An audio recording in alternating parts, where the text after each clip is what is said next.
Ano yan? Sa akin gusto ko. Ano yan? Ito yung bigay ni Tita Bea. Ah, galing sa ano? Dalawa lang. Galing sa ano yan? Indo? Gusto ko din. Kalamati. Ano yan? Oh, Sa loob ng 2 linggo. once a week. Once or twice. Once 2 weeks.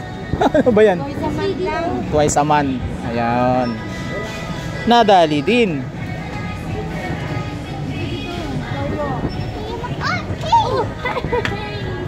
Yung paborito ni Kuya Huwag Hens. yan. Ano lang. Ito. Yung nasa bote lang. Ito buti. Meron tayong ano niyan, yung isa niyan yung Kuya, yung isa. Wala na. Yan lang kuya. Ay, ito. Oh. Paborito nila yung Hens.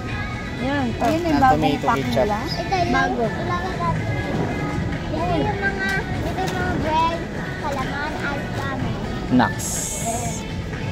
Pa-smile nga, smile. Ay, kaya.